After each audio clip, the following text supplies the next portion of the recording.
观众朋友们好，欢迎大家来到本期今日华尔街的经济学究栏目，我是主持人 Lizzie。 今天呢，我们特别要为大家推荐介绍的是宁德时代的创始人曾毓群接受挪威财富基金尼古拉唐根的采访。那么这样的一个访谈节目呢，已经在这个挪威主权财富基金的相关网站上发表了。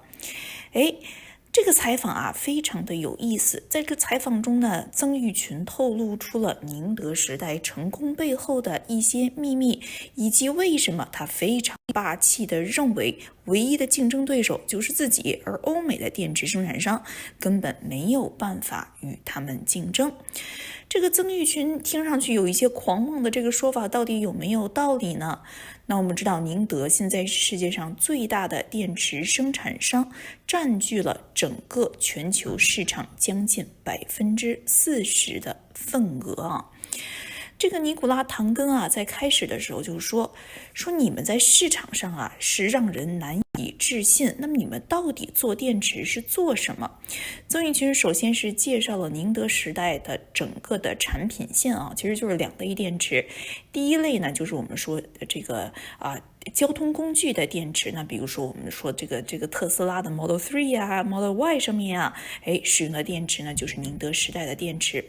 第二类实际上可能更重要这一点之前的思想先驱报中我为大家介绍到了，就是为能源储存制造的电池。因为我们知道可再生能源，比如说风力太阳能那往往呢是供给不太稳定，因此呢它需要储能的电池来进行储存和调整，更符合工业和其他的用途。这个曾毓群随即介绍说这个从0到40%的全球市场份额，实际上呢宁德时代也是花了12年但之前其实宁德时代在整个电池行业已经有20几年的经验，最开始是做手机电池消费电子产品电池等等等等。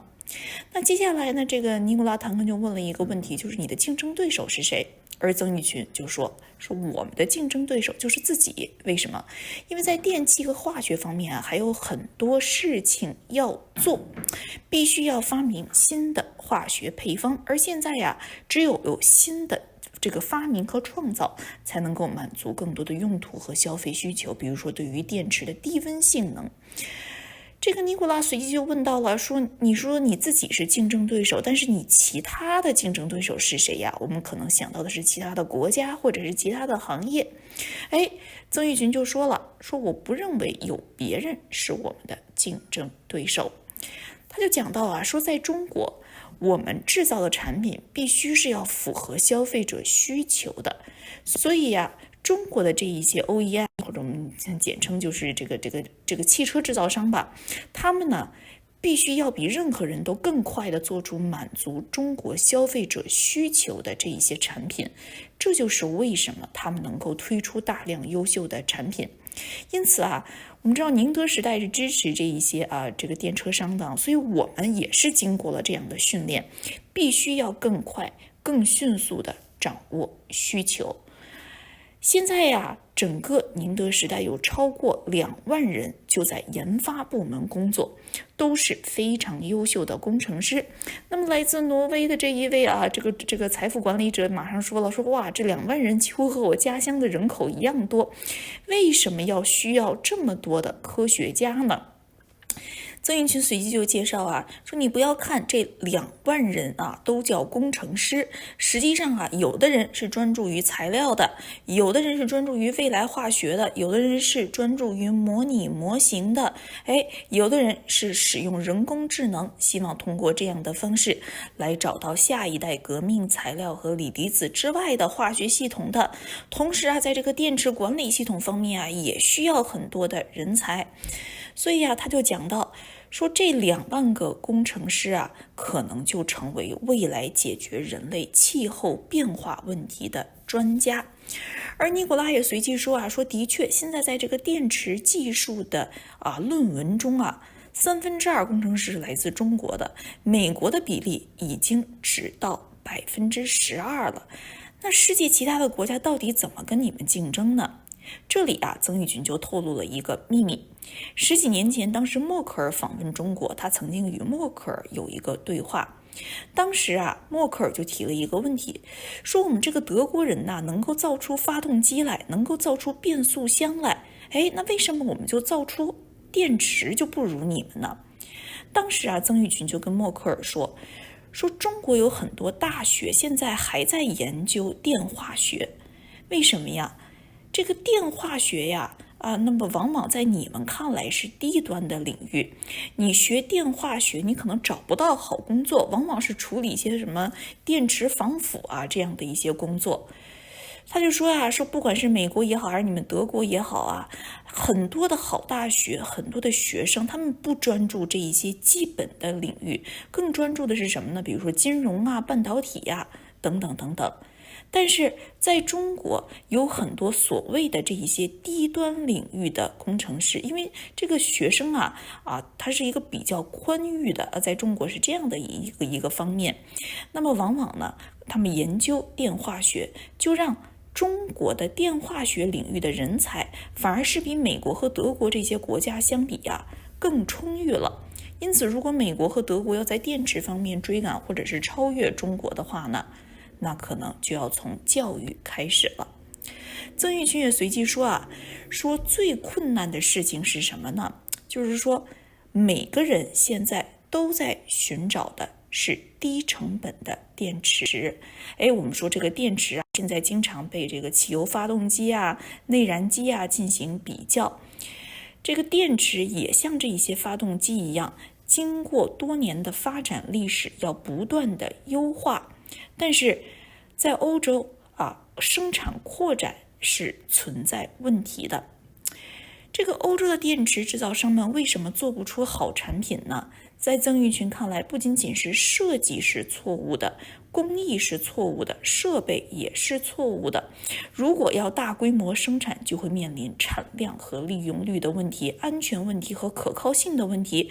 因此所有的错误就会一块儿爆发，因此他们没有办法。这个听起来实在是不太好。而在曾毓群看来这个趋势未来还会加剧。为什么呢？因为当这个行业还很小的时候技术的发展往往是一条线，但是现在有这么多的钱，这么多的人投入到了电池行业中，所有的创新空间都在加速。因此他就讲到说，我们宁德时代推出产品投资生产线的时候整个生产线不仅仅是随时随地在折旧，在被替换。现在的折旧周期可能是5年，他希望未来会更短，因为新技术不断的涌现。也就是说现在欧美国家不仅仅是落后了，而且由于宁德时代自己在不断的加速，可能落后的这个速度是被越抛越远。那么在整个的这个访谈中曾毓群不仅仅是谈到了有关于电池，有关于矿产资源，有关于现在电池领域面临的结构性变革，比如说磷酸铁电池等等等等。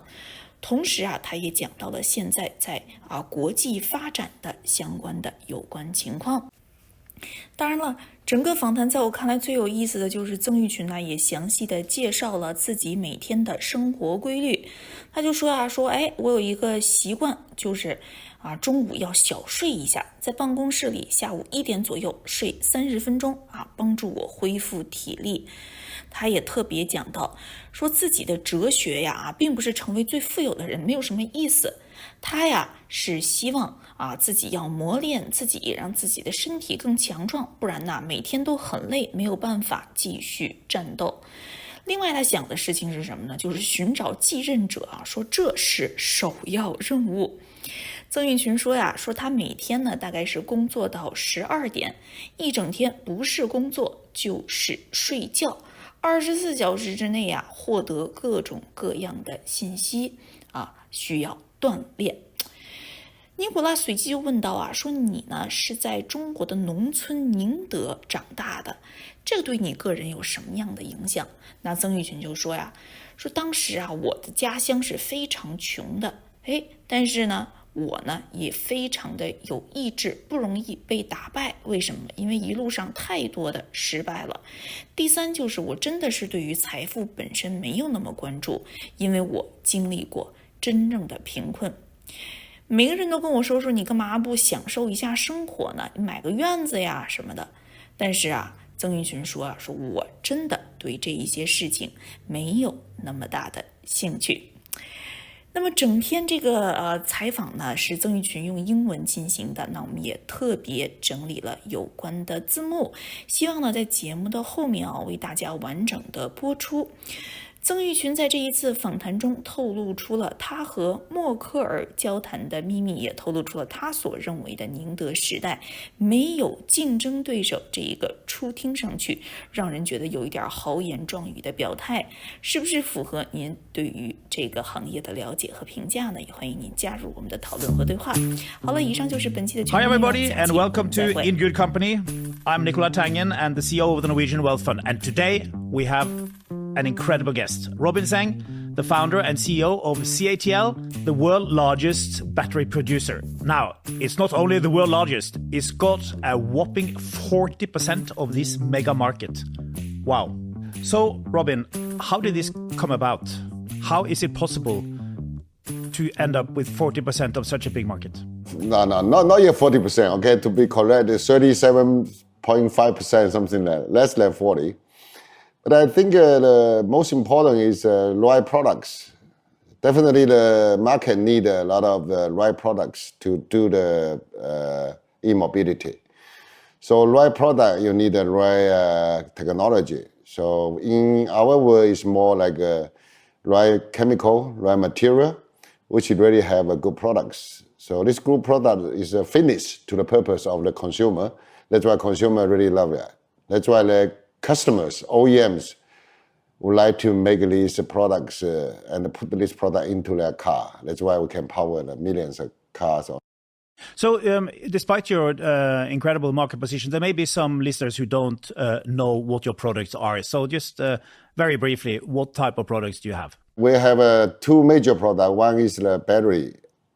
We call it battery for the e-mobility. So you can have the product in Tesla's car, Model 3, Model Y. So in all the Chinese car makers, or also in many of the OEMs cars. So this battery we call to power the whole car. So it's a BEV, B-E-V. Another product is we make a battery for the energy storage.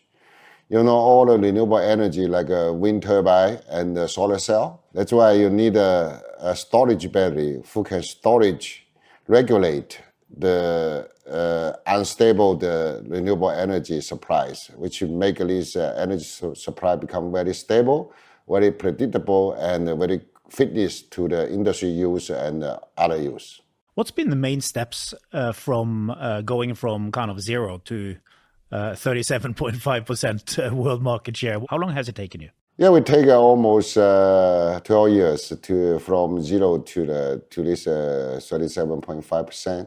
The major is not because of only this 12 years, because our team have been working on this industry for now it's a quarter century. 25 years ago, we started business with this lithium-ion battery, which definitely is for the mobile phone, for the notebook, for all the consumer electronic applications. So we have the similar technology from 25 years ago. Who do you consider your competitors? Today, I think the competitor is ourselves, because we don't have, we still have a lot of to do, especially on the electrical chemical side. You know, the material today, we're still in cathode material like lithium iron phosphate and NCM, anode material still on the graphite or some silicon. Most important is the new chemistries we have to invent. So only invent the new chemistries that can also fit more usage, more requirement from consumer. For example, low temperature performance. You say that your competitor is yourself. Are you not worried about any other competitors? I don't consider them as competitors. Actually, we love to have more people join in this journey, which really can have the inventions. It's not a copycat. It's the inventions which can help to make the consumer, make the customer happy with their real good performance of the products and the technologies. Because only the competitions in invention, competitions in the creativity, which can help this industry very healthy to growth in the future. And how important is state support in getting to that type of position? But in China, it's more complicated because Chinese try to make a lot of products which fit to the consumer usage. So Chinese OEM more like we call it hearing more requests from the consumer, then they make a good design faster than anyone else in the world. That's why they can roll out a lot of good products. So in order to support the Chinese OEM on this aspect, Seattle have been, being well trained to how to quicker, faster grasp the needs and how to quicker, faster to ramp up the production to support the cost performance effectively and the quality, high quality products to our customer. That's the whole story make a difference, It's complicated. That's why it's good that you have a PhD. But how many people have you got in research and development? We have more than 20,000 people, engineer, very good talents in my area because they need a focus on many aspects. But 20,000 is nearly as many people as live in my hometown. So okay. What do they do? This 20,000 people is, some people is focused on basic material structures. Some people is focused on side relations. Some people is focused on the interrelation of the materials. Some people is focused on the future chemistry. For example, we call it AI for science. I need to use artificial intelligence to try to find out the next revolutionary material and chemical system beyond the lithium ions. We need to have some research guy on the, on the battery management systems and softwares. Altogether, like 21,000 engineers. They have several hundred PhDs, many masters. So those young kids have been working here for average more than 3 or 5 years. They become very good talent, and I hope they can have more innovations in the future to help the human climate changing, focus on these renewable energies. The talent pool you have is incredible, right? I saw that 2 out of 3 widely cited papers on battery technology came out of China, only 12% coming out of the US. Also, you in China have more than 50 graduate programs in batteries compared to only a few in the US. So how can the rest of the world possibly compete with you? Almost 12 years ago, when Angela Merkel visited China, we have some discussions among that. At that time, German people already thinking about why they cannot make a good batteries, because they make a very good engines, they make a very good gearbox.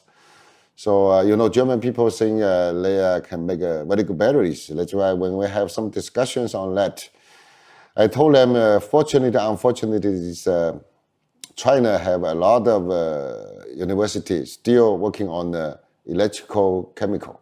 So usually electrical chemistry is a very low end people looking at, because if you graduate from electrical chemistry, you cannot find a good job, You can only find people for the lead acid batteries. You only find a job for the anti-corrosions. So all this kind of low paid job.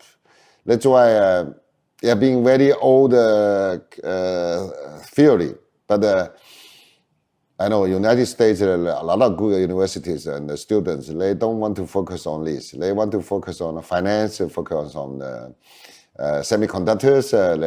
They need to get a higher pay from this. But China, there's a lot of students who have to go into university. That's why they find more study on the electrical chemistries.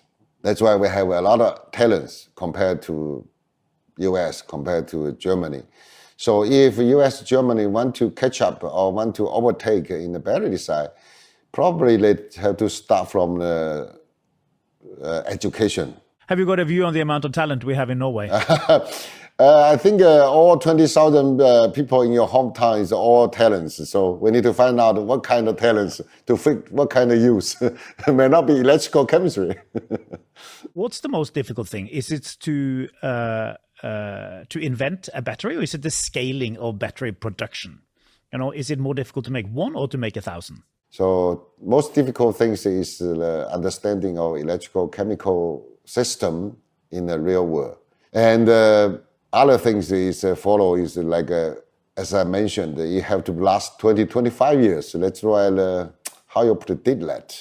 And accurately acceleration test to indicate it's already can reach that kind of level is another difficulty in reliabilities. So, and the scale up productions and, low cost. Everyone looking for very low cost battery because they always compare the battery with the gasoline engine, internal combustion engine, which have developed more than 100 years, optimized. That's why they push too much burden on the batteries. It just seems like in Europe there is such a problem scaling up production. Is there one common thing that's particularly difficult here? I talked to many people, European battery maker CEOs, why they cannot make a good products. It's because they have a wrong design. And secondly, they have a wrong process. Thirdly, they have a wrong equipment. How can they scale up?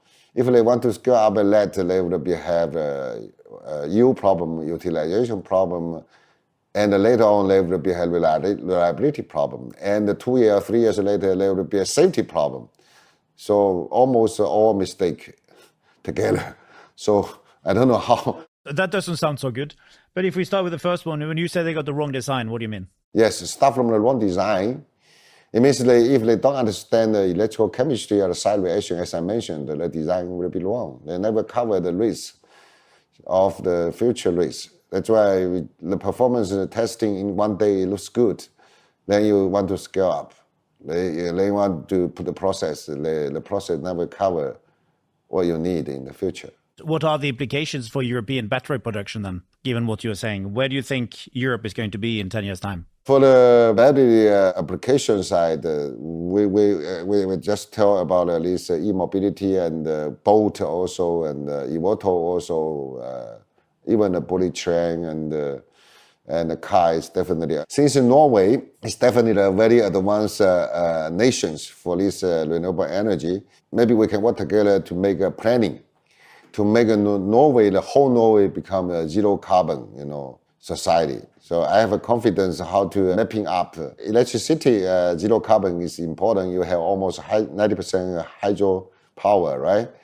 Then you add up another 10% maybe from the wind turbine from the sea, and another size is e-mobilities. Your passenger car penetration, already 90-95% for the new cars. Then we can help you to make these trucks to be zero carbon by our swapping battery system. And also we can make the port electrifications, and also can help even the vessel with we call the range extender. So we can planning together to make a whole Norway as a number one in the world to be the zero carbon technology, renewable energy nations in the world. I think it take around 10 years in 2025. Work together, we'll be make it. And also you will be very happy to have a lot of income from all this kind of different, different things. Well, sounds very interesting. Unfortunately, it's above my pay grade. It's not my decision. I only invest money, and of course, we are happy that we have invested a lot of money with you. Now, you've been doing batteries for a long time. Do you feel that innovation is accelerating or decelerating? I don't see too much. It's accelerating. When the industry is small, when we start from the mobile phone, the technology growing like a line, not accelerations. But when you put more money, more people inside now, everyone looking for the innovations. So innovation speed is accelerate. And we believe will be another new industry, new chemistry come out. That's why when we put our product, when we invest our production line, we have to put the production line, have to depreciate faster. The depreciation have to be 5 years. Otherwise, we want it. So new things come out. So a lot of companies push kind of solid state batteries as a game changer. What are the showstoppers here? Well, I've been taught this for many times with different people. The basic showstopper is still there. Still is the interface, solid and solid interface. Whenever cathode material with the electrolyte. So solid electrolyte, solid powder. So anode material or solid powder, solid interface, definitely the problem of the diffusions. The speed of the diffusions is almost 2 orders less than a liquid electrolyte. That's why people have to put the pressure to put the 2 solid powder together, very heavy pressures, then make it work. But in a real application days, how can you get the heavy pressures? So that's why it is a fundamental science and technology issues. But we have to overcome by different things, different new invention of the materials, a new invention of the process. So it takes time. So in terms of technology readiness level, I put it at level 4. You're also in sodium ion and condensed matter batteries. How do you view these technologies? The sodium ion is quite mature now. We already have the production, small production to some of the car makers. The only problem is quite a little bit lower energy density compared with iron phosphate today. That's why when iron phosphate is cheaper, people tend to select the iron phosphate rather than sodium ion. But we have developing the second generation of sodium ion, which can be very good compared with the first generation. So we believe if there be a 20 to 30% of replacement of lithium iron phosphate in a smaller car on a shorter range of the cars at the initial stage. As of the condensed matter battery, I'm proud of that because if it is very good in eVTOL application. It's very expensive today, and we are working hard on that. Try to make it, maybe 2 times compared to today, or 1.5 times. So we can use this battery to the very high-end car, which need energy density for the speed and the higher range. When you look at your process and so on, what's the key to your successful supply chain? I mean, you for instance, own your own lithium mine, right? What are your advantages when you look at your supply chain? Usually, people have to look at the supply chain by the applications. For example, several years ago, people say, wow, nickel, cobalt is very important because the battery will go into big applications. That's why you need to have invest in nickel, especially in the cobalt mining. But they don't understand is we can have making the structure change innovations to reduce the cobalt applications. So cobalt from 33% reduced to 3%. And also even now we can remove the cobalt, then we use the iron phosphate, then the cobalt becomes 0. Nickel becomes 0. So not only the technology people who understand the trend of the development applications in the future, who to know, who to choose what kind of mining is a good mining investment. That probably is our advantage. So we have to very carefully understand the advantage of the different material, and especially with the chemistry system, who will be the winner, then we can judge. And how do you benefit from this when you set up factories in Europe? I have 2 factories in Europe. One is in Germany, now one is in Hungary. Now the supply chain, we established the supply chain gradually. Now still majority from China. That's why, for example, in Norway, we can work together because you have a very low cost of the hydropowers. So we can make graphite together. So graphite is one of the most important is the energy consumption. Changing tack a bit, energy storage. How do you see that market developing? Energy storage, in my mind, is similar or maybe half size of transportation. But energy storage is more difficult than transportation, because they need lasting 20, 25 years. But many people think this is easier, because they say this is a stationary, don't move. Yes or no. Number two is the energy storage usually is a huge pack. For example, 1 gigawatt-hour battery pack, a whole system, it contains at least 1.5 million cells. If you think about it, 1.5 million cells plus all the electronics, mechanicals, thermal management put into the system and plus in this software, the whole 1 gigawatt-hour battery's energy storage system contains maybe 7 to maybe 9 million of the components, similar as the Boeing 787. So when you control your quality in 1 out of ppm, that means every day you have the product, you have the components and problem. You have to maintain that, you have to repair that. You have a lot of maintenance costs in the future, and also degradation is different. Consistency is very, very difficult to control. That's why for CATL, we want to put the battery manufacturing quality up to PPB level, 1 defect parts per billion. So 3 orders increase the quality level to fit for the usage of this energy storage. So it's difficult. Yeah, everyone tell you it's good, 10 years later they have to pay, maybe 5 years later they have to pay a lot of money. How much time do you spend on the corporate culture at CATL? What do you think defines the culture compared to other companies? Our culture is, we have a vision. We try to be a very innovative technology company in the world, especially focus on renewable energy and try to do the excellent contribution to the human society in renewable energies.